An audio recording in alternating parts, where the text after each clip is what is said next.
Okay. Okay. So back to our first question. Just tell me a little bit um, about how you got started in education, where you've taught, and where you are now, and your name. Okay. Okay. My name is Barbie Roth, and I've been an educator for about 25 years, I think. I started out in the public school system where I was a junior high and high school language arts teacher, and I taught for several years, and then had children and was a long-term sub for a long time. And then once my children were of school age, I them for several years. And about 7 years ago, I started working with a homeschool enrichment program where we have kids that are from, I think we started at that time at like second grade, or no, kindergarten. We were in kindergarten, all the way up through high school. And so over the last 7 years, I've taught in the third and fourth grade combination class, the fifth and sixth grade combination class, the seventh and eighth grade combination class, and occasionally a high school class. Mostly language arts, although I've done other more like unit study type things where we bring in all of different types of learning under a language arts umbrella. So that's what Right. I've been doing for a long time. Okay. So I am currently in a class, and my assignment is paired. We have to be paired with a partner, and we came up with these questions together. A lot of them have to do with special needs, I guess, in the classroom, and how you would integrate those things into the classroom, and also just general questions. So our first question was, what have you done in your classroom this year to integrate students, just regular students' interest into your classroom lessons? Regular students' interests. Well, what's kind of wonderful about the homeschooling community is that we get to know kids in the classroom and out of the classroom. So I know that the families that I have currently in my class, there's a lot of busy boys, and they're kids that I've known siblings of, and I know the parents of. And so I tend to try to integrate into my classroom a lot of physical things, kinesthetic learning, so that they remain interested. So I try to think of a concept that I want them to learn, and then I try to come up with some kind of a game that we can integrate in. So if I'm trying to get them to learn poetry, we might all sit in a circle and say the poem one word at a time while everybody claps the person's hand next to them, and that gives them a way to solidify that into their brain using their bodies. Totally. We also do a lot of I'm sorry. Oh, I'm sorry. I thought you said No, something. just yeah. We do a lot of game.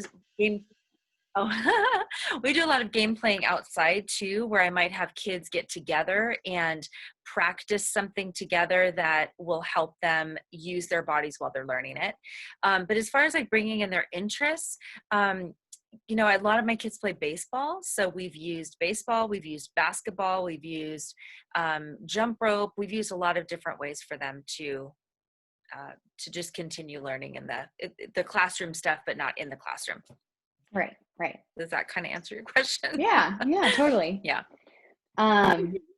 Okay, so next question would be, what would you say is the best tip for fostering a caring and inviting community in the classroom? In the classroom. Well, I think that one of the big things would be absolutely zero tolerance of bullying or talking about other kids, or allowing them to think that joking around about kids and either their ability or not, it was never funny. It's just not going to be tolerated. So to foster a really good learning environment, I think, to be honest, the teacher needs to have command of the classroom, and you need to not allow the kids to have a lot of time where they can start getting into their own little chats about things, so that the classroom moves along at a pace that's directed and energized by the teacher rather than energized by the students in a negative, that can turn into a negative way. Hmm. Yeah, totally. Okay, so what would you say um, you have provided, or how would you say you provided adequate integration of students with disabilities, with learning disabilities in your classroom? Because Well, because we're a homeschool environment, we assume, oh, go ahead. do students What in did you say? a homeschool, sorry, we're like right off of each other. Do students in a homeschool environment have IEPs or 504 learning plans, or not necessarily? No, and that's what I was going to say. They might, if they came out of the public school system, they might come in with one of those learning plans. And what we say as part of the homeschool environment is that we are not, I know I am a trained teacher, but some of the people that teach are not trained teachers. Now, I have to say, a side note is that being a trained teacher does not necessarily mean that you're better or worse in a classroom. We get Yeah. really amazing tutors that have not been technically trained, and we get some that are trained and you're like, oh dear, this is not working out at all. Yeah. But as far as the as far as the learning plans go, we are not required to follow any type of IEP, nor are we specifically trained to address any particular learning problem. That being said, you can't have a classroom full of kids without a number of them that learn differently. When they learn differently, we can address that more easily because we have freedom within our curriculum and within our boundaries of our school. We can go outside whenever we want. We don't have to take a lunch break at a certain time. We can flex things depending on how we need to do it, which typically for a kid that learns differently, we're able to accommodate that just by the sheer fact that we have a different type of a classroom environment. For a kid that actually has a learning disability, something that is causing them a great deal of learning problem, depending on the grade and depending on the subject and tutor, we may or may not be able to address that. And we have been very upfront with our parents and our families that this is an enrichment program and that we're not putting ourselves out there as teachers that can handle or address special needs. So that being said, for the most part, the kids that I've taught up till now, the last 7 years in this particular environment, there really hasn't been a whole lot that I've not been able to address, even a learning disabled child where we've had a few like dyslexic kids and kids with some other issues, dysgraphia and things like that. Not a problem. We're able to just say, hey, that's not a way that works for you. Why don't I read that out loud to you? No big deal. Okay. Or have someone write for you. We can address all of that. I have had a couple of learning delayed kids. And when they are making great progress in the class and they don't have behavioral problems that create other issues in the classroom, we have no problem keeping them in the classroom, and I don't have a problem keeping in the classroom. I did have to dismiss a kid a couple of years ago because he couldn't keep up with the class. And because he wasn't keeping up, he was causing great behavioral distress in the class, which was keeping other kids from learning. And Mhm. so really that's kind of the way that we've been able to figure out if a kid with learning differences can be accommodated or not is really kind of whether they can just hang in there. Because the bottom line is that in our program as an enrichment, the parent is ultimately responsible to make sure that the child is meeting the necessary requirements. And we are just providing a springboard for that to happen. Right. Um, would you say that you had, when you were teaching in a regular classroom environment, did you find that you had any tips for those kinds of students in a traditional learning classroom? It was harder because the classes were much larger. And because I taught in junior high and high school, by the time they got to junior high and high school, they really needed to have already had some coping mechanisms for dealing with whatever their learning disability or difference might be. I Mhm. think probably the biggest tip that I would give to an educator of the younger kids, and a parent as well, would be to not be afraid to bring up things that you are seeing that are not quite right. Not necessarily jumping to a diagnosis, but being open with the parents and with the staff that would be in charge of figuring those things out, like the learning staff, Mhm. because it was very difficult for some of the people that I knew who felt like they had never heard their child was struggling until all of a sudden they're in 7th grade and they're like, Mhm. what, my kid has an issue? And then it became a big issue. Yeah. So being open and recognizing that early is really important. And also watching whether a child is even if they're behind, if they're progressing at a good pace, they're probably going to be fine. It's when they don't progress anymore, you have to figure out what's happening and how can this be addressed really quickly so the child can either be remediated and back on track again, or be put into a different environment that's going to help that learning happen. um, when you're the teacher in front of the classroom and you have a kid there, that's harder because you have to keep them moving while you're keeping everybody else moving, and you don't want to single them out so that they feel badly about themselves, but you also have to address their issues. So it becomes a little trickier with, as a parent, and as a teacher in front of that classroom. Pairing them up with someone sometimes helps. Yeah. um, Having time with them on their own helps tremendously, gives them that confidence so that then they don't have the extra added issue of embarrassment on top of it, because typically that's where you really run into it, is that a kid's learning difference might be really tiny, but when they get aware of it, then they're so terrified to make a mistake that that little learning disability becomes a huge gap in their learning because they're just afraid to put Right. themselves out there. Right. So treading lightly but quickly is a good advice, I think, for a teacher and for a parent.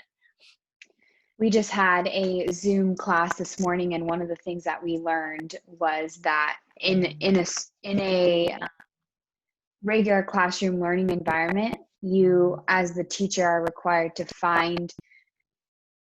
look at your students and find the problems and provide a solution for those students.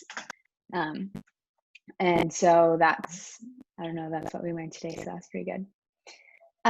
Okay, so in Yeah. your current classroom, um, more recently, what is there a specific challenge that you had to face, and how did you face that, and how did you come up with a solution for that?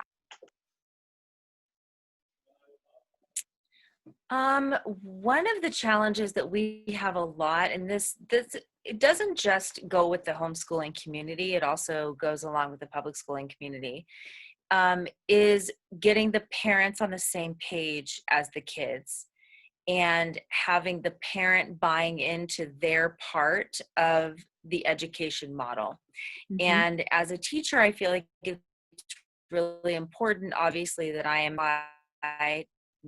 not every parent is a homeschooler because they feel more comfortable having someone else teach their kids. Um, but that being said, the home environment provides so much of their education that it's almost impossible for me to do my job. We say sometimes, I can't water a seed that you haven't planted. If you haven't Mm-hmm. planted a learning environment at home, I can't water it in the classroom. It's very difficult.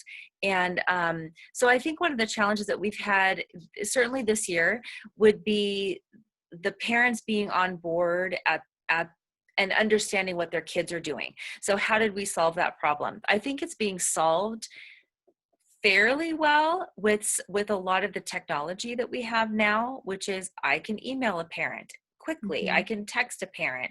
There's online things with the high schools and junior highs now. I'm not sure about lower than that, but where there's a website that the parents can go on and see exactly what assignments their kids are missing, and they can click on that assignment and they can see it. We're not quite that high tech in our classroom, but I do think that those are some really good solutions if the teachers are on board with updating those and keeping them family friendly so that the parents can understand what their kids need to do. So that would be one of the problems I think that I see a lot in the classroom, is that disconnect between parent, teacher, and kid.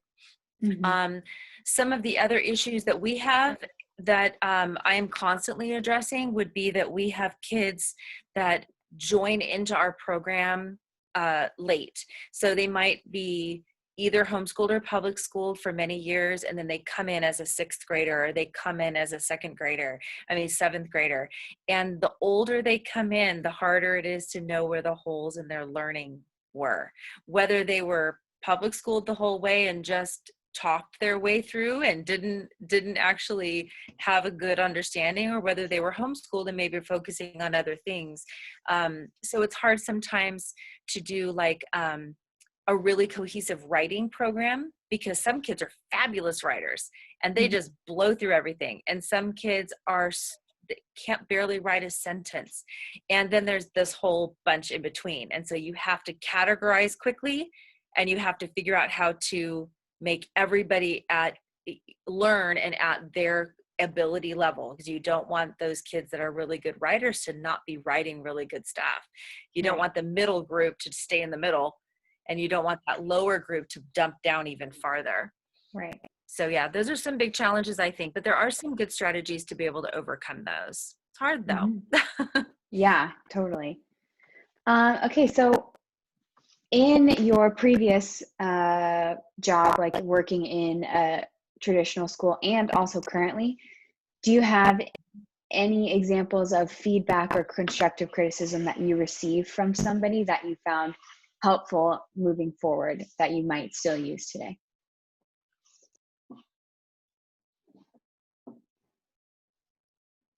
Yes, I'm trying to think of a good example. I think one would be predictability. I think one of the, I didn't really have a huge problem with this in my class, but I definitely have heard feedback just kind of across the board that made me really solid in my belief of how this should be structured. I think it's really difficult for kids when they come into a classroom and they have a really creative, amazing teacher that's kind of all over the place, and they might have an hour of homework one night and 20 minutes the next night and 3 hours the next night, and then they've got a project and it's due the next week, and they've got it makes it really difficult for that kid to plan. And especially when they're busy kids, and they're all busy. The kids now are so overscheduled and so overdone. And that's good and bad. There's good and bad things to that. But if you don't have some kind of a predictable time frame for work all through the year, I believe that it makes it a lot harder on kids. So that would be the one criticism that I've heard about teachers is, well, how was I to know he was going to give me a 3-hour assignment that night? Right. And sometimes the kids just make that up because they knew about it, but they just didn't do it, and then it's there. But I also know teachers that are just amazing, wonderful, and creative. And with that creativity comes a bit of spontaneity that's not appreciated by kids or parents. Yeah. So Yeah. that would definitely be a suggestion that I would have based on feedback. Yeah. No, that's good. Kids like structure, but then they also like you said, predictability. Like they kind of, even as me, as a college kid, I like to know kind of the structure of the class and how it's going to go before it even starts. Yeah. Okay. Yeah, so I call it creativity within a framework. Right. Right. I call it creativity within a framework. They have a framework, and then they can be creative inside that. Right. Right. But they have a predictable framework. Yeah. Okay. So when you started out, did you have any professional goals that you feel like you have reached now? And do you have any current goals looking towards the future? It's funny because honestly, when I started out as a teacher, through going through teacher training, I really didn't have a professional goal other than I just knew I wanted to be a good teacher. I knew that I enjoyed the classroom. I didn't really enjoy all the prep, Hmm. but I did it and I enjoyed it enough that I was willing to do all of the prep and the grading and all that. But I love the in front of the classroom part of things and the dynamic that I feel there.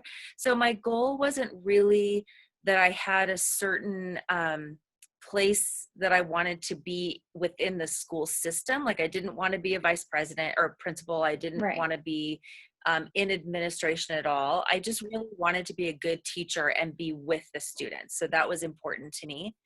Um, I I kind of ended up in the homeschool sector mostly because I wanted to homeschool my own kids. And so it just seemed a natural way to go into that part of teaching.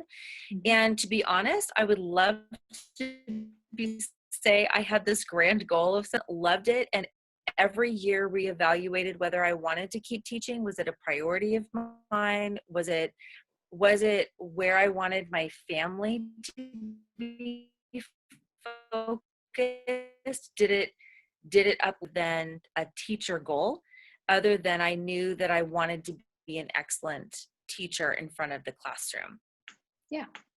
And that is a and good goal. and be a teacher that kids would go back and say, yeah, yeah. And I don't know how long I'll keep teaching. I'll keep teaching until I feel like the answer is something different, you know. True. Yeah. So Okay. So this one's a kind of straightforward answer, I would think, but what kind of assessment in the classroom do you feel like is most beneficial to you as to understanding your students' ability level? mm, I think one of the best things that I feel is a good assessment is that I watch them out in the playground. I watch them Mm. in other kids, and I watch uh, how they can deal with certain things that happen on the playground. How do they deal with disappointment? How do they deal when Mm. they don't feel like there's anything to do? How do they deal when they are by themselves and somebody's not playing with them? Not necessarily a negative way, just meaning maybe somebody's Right. interested in something else and they're just by themselves. Watching them do all that really gives me a lot of keys to how they're going to handle the problems that I give them in the classroom. If they see an assignment and it does not interest them, I typically see the same behavior that I saw on the playground. Mm-hmm. They're not interested in the game, that someone else plays something else, or they throw a fit and they're angry and upset and whatever. They'll do the same thing with an assignment in front of them. They're not interested in that. If they don't feel like there's another choice, they will do that same behavior that I saw there. Mm. If they get something back to them, an assignment back, they will either be completely dejected or they will go, oh, well, what did I do wrong, Mrs. Roth? And they want to know what they got wrong. And Mm-hmm. those are the exact same things that they will show on the playground. So the very best Mm-hmm. assessment is get those kids outside. Get them outside and watch them interact with each other. You're going to Yeah. find who the mean one is. You're going to figure out who the bully is. You're going to figure out who the sweet one is. You're going to figure out the meek one. And through that, you will see pretty well what they're going to do in their learning experience as well. Yeah, that's really interesting. I like that. So this is one that I'm excited to ask you because as a homeschool co-op group, I feel like this one's pretty um, more accessible than a regular learning classroom. But what do you, how do you feel like you've engaged in like in your local community to add to your instructional program? Like, have you gone on field trips? Do what kind of things do you do? Yeah. Well, we definitely do a lot of field trips and out of the classroom experiences Yeah. because as homeschoolers, where's the classroom? It's everywhere, isn't it? Yeah. So we do a lot of that. And I think one of and my girlfriend, Mrs. Baker, says it so beautifully. She says, the whole world is a science experiment. You are a science experiment. Hmm. And I feel like that even with language arts, even though it's not so directly a science experiment, we can see beauty in nature and words in nature. And so one of the ways that I've brought the outside in very easily would be like in language arts, having the kids find things and then relate it to what we're learning. And they can, again, using text from the kids when they go somewhere and they'll see a misplaced apostrophe on a sign, and they know how much that bugs me, so they'll send me a picture of it and they go ha ha ha, and they know I'm like, oh, that's so good, I'm glad you saw that. It's really cute. Or every so Hmm. often I'll get a text from a kid that says, oh, this was a line from the poem that we learned. And I'm like, I told you Oh. you'd see that again, and it makes me feel good to see that out of the Hmm. community. Hmm. And so I encourage them to look for things that we've studied about, and that helps definitely bring a learning environment. Of course, now I've lost track of what you asked me. Was that what you asked me? Just about how, like, what parts of the community do you incorporate into your classrooms, or do you go out into the community and use, yeah, like you said, use the community to learn? Yeah. Yeah, we definitely do. And I think, one thing that we did, I ended up to be the only one to go, was we went to a town hall meeting and we were Mm. talking about speech and presentation and things like that earlier. And, that was one of the examples that I used in my classroom, is that you might not think that communication is so important when you're a kid, but if you don't learn how to speak so that you can be heard, then your voice will not be heard. You will not be able to go in front of someone and advocate for yourself or advocate for your cause if you cannot eloquently decide and get, here I'm stumbling over words as I'm saying, you can't get the words out, So we've gone to like town Classic. hall meetings, and we've encouraged kids to go and, like, of course, classic, I can't talk. So yeah, we've definitely used the community in lots of ways, and so do most of the homeschooler parents that I know, because our kids are out in the community all the time. Right. So Um, okay. So, do you think this is something that we actually were talking about in our classes, but do you find that humor is an important aspect of communicating with students? And how do you apply absolutely. it? Well, you know me well enough to know that it doesn't take much to send me into song and dance, and so it happens quite often in front of the classroom. Um, there's I hate to say it this way, there's a fine line between being weird and being fun.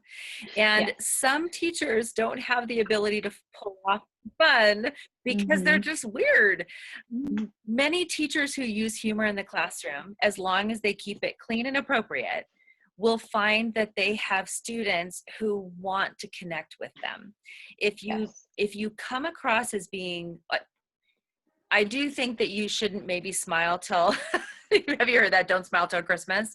But Oh, I think you can smile. I think that if you have a good rapport with your kids, you'll be able to joke with them and then pull it back, and joke with them and pull it back. And right. that is not entirely a learned thing. It is somewhat innate with teachers, good Yeah. teachers. And I would say I am one of those. I do have a good rapport with my classroom. But it also takes some practice to know how far you can go before you've lost them, and then you can't get them back again.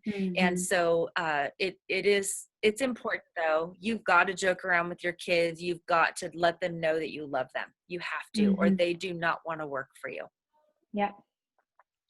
Yeah, and that's something that people always say to me when deciding on an age level. obviously the older you go, the more you're able to connect through humor. The younger you go, it's not so easy to do that. But yeah, that's always been something interesting to me. Well, it's a different type of humor. Right. Yeah, it's a very different type of humor. Like I definitely have humor in my 3rd and 4th grade, but it's more funny voices or breaking into a funny little dance, like, "Doo, doo, doo," and they Right. just think it's hilarious, and they just, Right. fall all over the place, and then they come back. And with the older kids, it's more references or a little drier humor that Right. they're not going to be quite as excited about a song and dance, but I've done that too, and they're okay with it. Well, I just watched a video about it was a kindergarten teacher, I think, who was pretending or trying to convince his classroom that he was a mermaid. And it was this whole thing that he was like, who's to say I'm not a mermaid? And they're like, well, you don't have a tail. And he's like, well, I'm not in water. And they were dying laughing. They're like, silly Mr. Scott or whatever. You're not a mermaid. It was funny.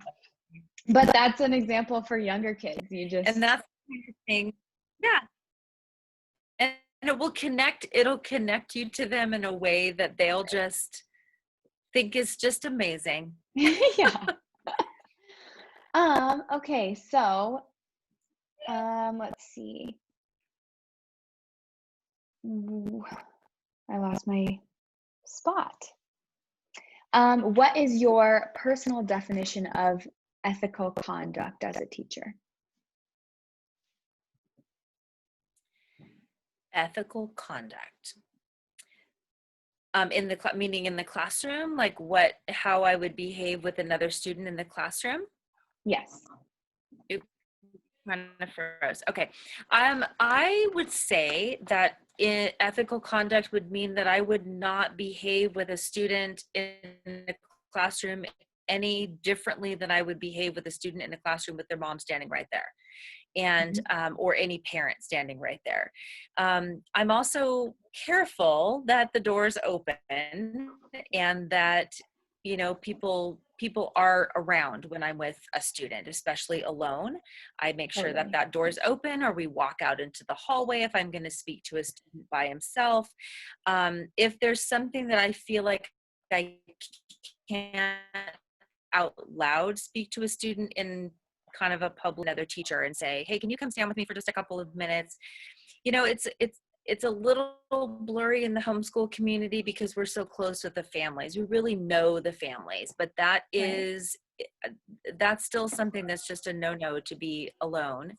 And so I guess my definition would be that anything that I would do or say to a student, I better be willing to do or say to a student with the parent standing right there. Yeah, that's good. Okay, I have 2 more questions for you and then we'll be finished. So what do you have any, or in the past, have you had any of resources for personal development that you've used?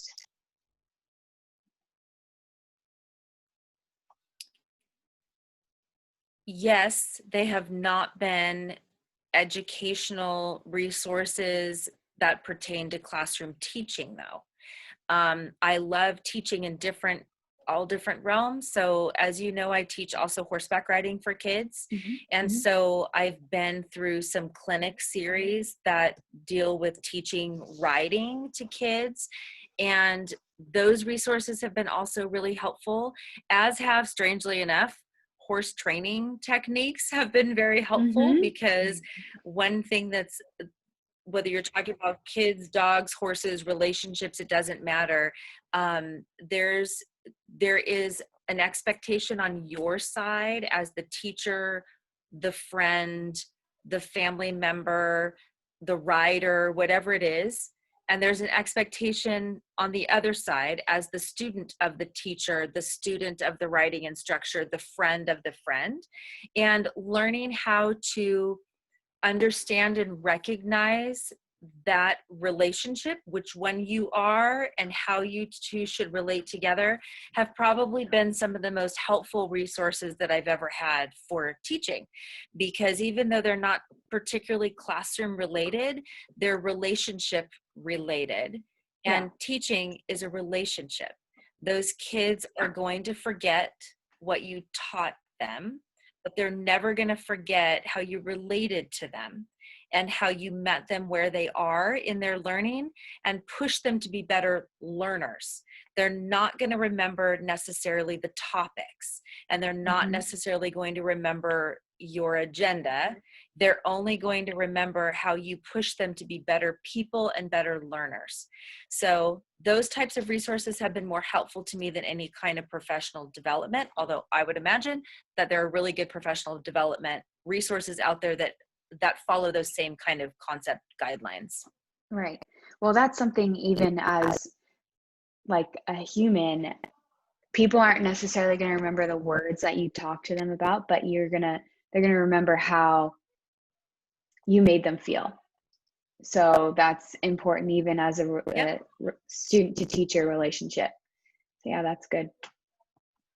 Okay, so last one. Can you describe how you balance honesty and authority with encouragement and fun in your classroom?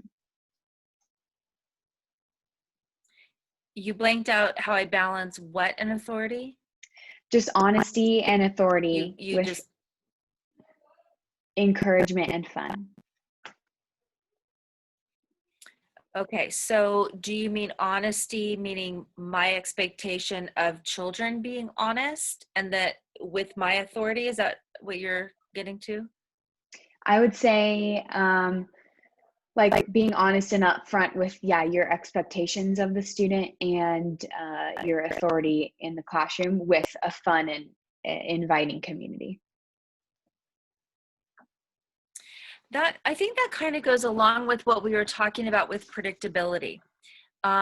Certainly honesty, if I'm understanding the question correctly, I believe that I make my students a deal every year. I will communicate to you in a respectful and understandable way, and I will give you lots of time and opportunities for the learning concept before I test you on it or expect your mastery of it.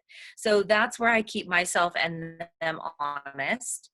And the authority, of course, comes in that I'm going to give you all of these expectations and you are going to meet them. You're going to figure out how to meet them. So I think that's kind of what you mean. So when we were talking about the predictability, that would mean that I have thought ahead enough for them to have a clear indication of where we're starting and where we're ending. And then I'll take care of the steps in between. So I want them to feel like they can open their minds to learning because they're not always afraid about how much homework they're going to have and whether it's going to matter and how it relates to what they're doing. So that's how I think that we can then have fun in the classroom and we can have a learning experience together in the classroom that doesn't their mind is not clouded and junked up with I'm afraid because I don't really know what's going to be expected of me. And that's, I think, really important for kids. We were talking about like teaching riding, horseback riding and things like that. In every single authority situation where you have an expectation of some other person, the most terrifying thing for that person is to not understand what the expectation is and then feel like they're a failure because they don't meet it.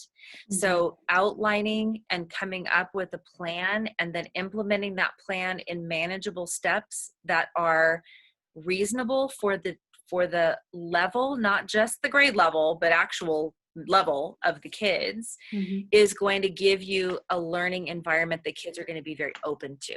They'll be able to have fun when they feel open to the learning. Yeah. Does that make sense? Yeah, totally.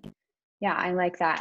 I was talking with somebody in one of our classes, and they were saying have high expectations for your students. Like, let them know where they should be and what expectations they need to meet, because they actually like that. Even if it sounds harsh, they need that kind of.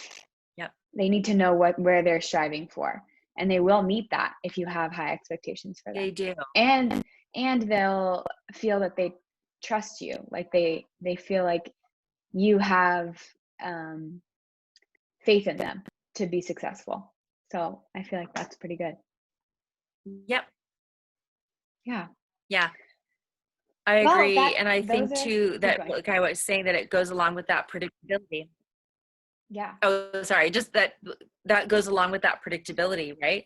I'll tell you really quick. One of the most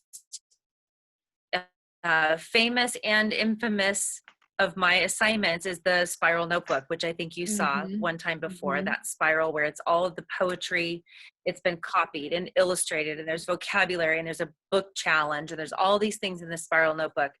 And there's so many parts of that that are good because it requires them to be diligent daily.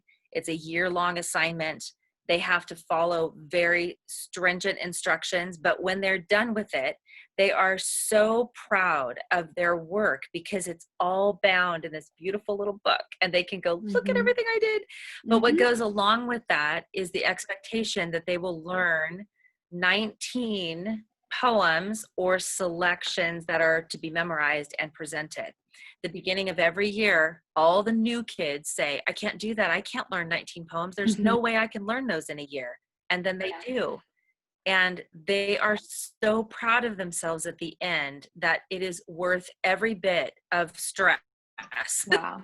that Wow. we have in the middle, because they're just thrilled that they could do it in the end. So Yeah. I it's a love good that. thing.